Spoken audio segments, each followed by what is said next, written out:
नाव के केबिन में ढूंढने के लिए कि यह क्या है। समुद्री जीव विज्ञानी केसी ने चम्मच से नमूने लिए ताकि वह उन्हें अध्ययन के लिए ले जा सके, लेकिन कप्तान ने सीधे हाथ से सड़ चुकी लकड़ी को खोला। अंदर एक परजीवी था। कप्तान ने अपने अनुभव के आधार पर कहा कि यह एक परजीवी है, लेकिन केसी इससे सहमत नहीं थी। उसने अपने विचार को सत्यापित करने के लिए तुरंत डाइविंग सूट पहना। वह पानी में कूद गई और जांचने का निर्णय लिया, लेकिन जो उसने सोचा था वह सही नहीं था। यह परजीवी एक नीली रोशनी वाला जीव था। केसी ने पहले कभी ऐसा जीव नहीं देखा। उसने चाकू निकाला और जीव को अलग करने की कोशिश की, लेकिन यह आसान नहीं था। जब केसी नहीं जानती से वापस लाया गया। इस बार उनकी यात्रा से वे बहुत पैसे कमाएंगे, लेकिन केसी को चिंता है कि यह इतना आसान नहीं है।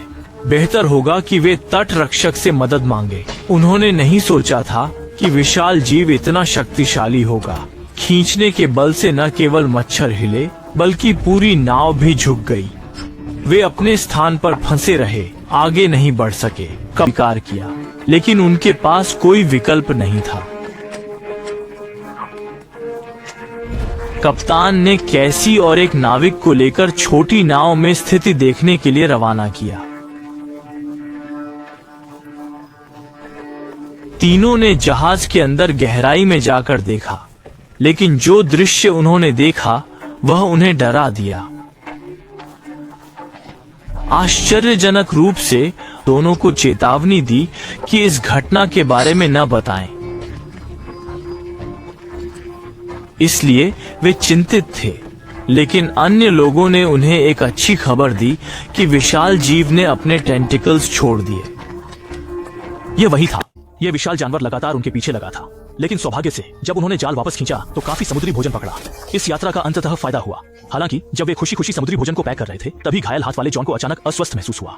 रात में वह और बेचैन हो गया, यहाँ तक कि उसे समुद्र में तैरने की तीव्र इच्छा होने लगी। सौभाग्य से उसे लिए दौड़ लगाई, लेकिन सुडी बाथरूम में नहा रही थी। जल्दी से सुडी को चेतावनी दें और स्प्रे बंद करें, लेकिन यह बहुत देर हो चुकी थी। परजीवी पहले ही सुडी के शरीर में था। जब उन्होंने बाथरूम का दरवाजा खोला तो सुडी खून में सनी हुई थी। ये सभी की अपेक्षाओं से बहुत अधिक था। कैसी अकेले कमरे में थी, उसकी आवाज नहीं निकल रही थी। वह सोच नहीं पा रही थी कि वह केवल शोध के लिए गई थी। बैंडेज लगाने के बाद सभी लोग तुरंत पानी की पाइपलाइन पर पहुंचे और जांच शुरू की। उन्होंने देखा कि सभी फिल्टर में परजीवी थे। कि ये परजीवी है, लेकिन वह जानती थी कि ये गहरे समुद्र के दानव से जुड़े हैं। उसने सोचा कि परजीवी शायद मीठे पानी में नहीं रह सकते। कुछ घंटों बाद वे मर जाएंगे, इसलिए किसी को मीठे पानी का उपयोग नहीं करना चाहिए। तभी उम्मीद को ख्याल आया। पहले उन्होंने जो नाव देखी थी वह मदद मांग सकती थी। कप्तान को यह स्वीकार करना पड़ा कि सभी चालक दल के सदस्य मर चुके हैं। हालांकि कप्तान ने कहा कि वे समुद्री गर्मी से मरे हैं, लेकिन सभी को पता था। अगले दिन कैसी और उम्मीद पानी के टैंक के पास आए, यह देखने के लिए कि परजीवी मर गए हैं या नहीं।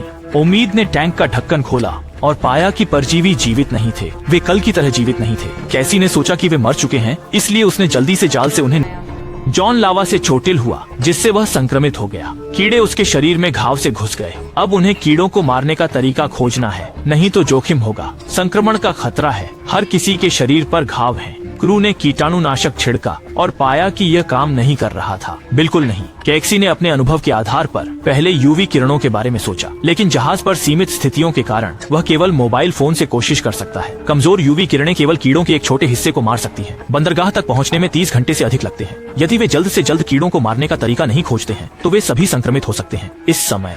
लेकिन कैक्सी ने स्ट्रीट लाइट्स को देखा और अचानक एक विचार आया, वह है बिजली।